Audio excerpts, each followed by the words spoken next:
रजत दलाल के दलाल पर जब बवाल मचा तो अब करणवीर मेहरा ने सफाई दी है। बताया कि भैया ये क्या क्या हुआ था। दरअसल रजत की एक वीडियो आती जिसमें उन्होंने धमकी दी और अब करणवीर मेहरा ने एक साथ दो राज खोल दिए।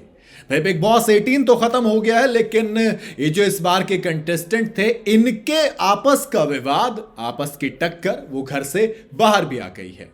शो के विनर को लेकर अभी भी बहस जारी है और यानी कि करणवीर मेहरा को लोग अभी भी स्क्रिप्टेड बता रहे हैं। फिर कुछ लोग आपस में और फैंस आकर गाली गलौज कर रहे हैं, वो गाली के ऊपर अलग बवाल होता है। फिर करणवीर मेहरा एक स्टोरी लगाते हैं, फिर रजत दलाल एक वीडियो डालते हैं जिसमें वो पूरा बवाल मच जाता है। दोस्त इतना बड़ा बवाल हो जाता, देख रहे हो तुम, जबकि वो खत्म हो चुका है सीजन 18।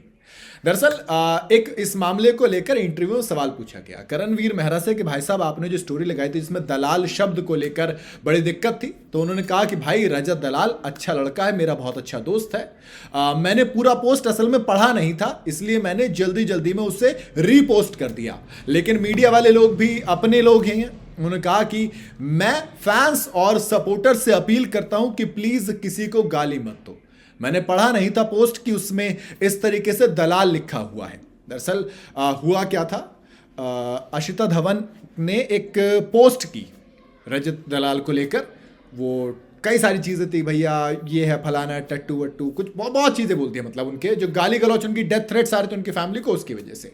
फिर रजत दलाल ने एक वीडियो बनाई जिसमें कहा कि आपके लिए बेहतरी इसी चीज़ में रहेगी कि आप अपने परिवार पर ध्यान दो और मेरे समीकरणों को छोड़ दो, वो आपको अभी भी दिख रहा होगा और वक्त के साथ दिख ही जाएगा। अगर कुछ भी बोलना है तो मुझे बोलो, वो जो मेरे नाम के पीछे है ना दलाल, उसे बीच में मत लाओ।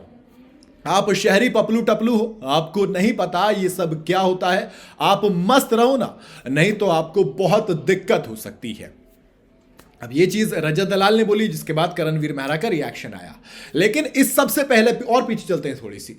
हुआ कुछ यूं था कि रजत के दलाल जो सरनेम है उसके ऊपर एक पोस्ट आता है आशिता धवन का। आशिता धवन ने उसके पीछे लॉजिक ये दिया कि देखो आप ना, मेरे आपके जो सपोर्टर्स हैं वो मुझे गाली दे रहे थे, मेरी फैमिली को डेथ थ्रेट्स आ रहे थे, तमाम गाली गलौच हो रहा था, तो उसके बाद मैंने आपके जो छपरी टपरी वाली कोई चीज़ थी वो यूज़ की थी जिसमें दलाल शब्द का भी इस्तेमाल किया गया था। अब करणवीर मेहरा को वो उसमें टैग थे, तो करणवीर मेहरा ने फटाफट उसे रीशेयर कर दिया। अब करणवीर मेहरा ने कहा कि भाई देखो मैंने पढ़ा नहीं था पूरा कि उसमें पर्टिकुलर दलाल के लिए सब लिखा हुआ था और वो चीज़ हो गई थी, मैं सिर्फ इतना रिक्वेस्ट करूंगा किसी को भी गाली वाली मत दो। लेकिन इस बीच उन्होंने एक चीज़ और बताई कि भाई ग्रुप पे हमारी तो दबा के बात होती है। तो मेरे मन में सवाल आता है कि ये जो वीडियोज़, ये जो आप इंटरव्यू में तमाम चीज़ें बोलते हो, ये सिर्फ और सिर्फ मीडिया में रहने के लिए, मतलब एक तरफ तो आप भैया व्हाट्सएप ग्रुप पे आपस में बात कर रहे हो, दूसरी तरफ आप ये कह रहे हो कि भैया कभी भी कोई जब तंबाकू खाते हो इंसान के मुंह पर थप्पड़ नहीं मारना चाहिए क्योंकि पीक फिर अपने ऊपर आती है। रजत दलाल कह रहे हो आप शहरी पपलू टपलू हो, भारी पड़ जाएगा, तमाम चीज़ें हो रही हैं। तो ऐसा लगता है कि दोस्त हाथी के दांत दिखाने के और खाने के और कहीं ना कहीं इस बात की बू आ रही है कि आपस में इनके रिश्ते अच्छे हैं, लेकिन मीडिया में लाइमलाइट में रहने के लिए एक दूसरे पर कमेंट्स कर रहे हैं। बाकी आपको क्या लगता है, आप अपनी राय कमेंट में मुझे जरूर बताइएगा। वीडियो अगर आपको पसंद आई हो तो इसे लाइक और शेयर जरूर करें और जाते जाते चैनल को फॉलो और सब्सक्राइब जरूर करते जाइएगा।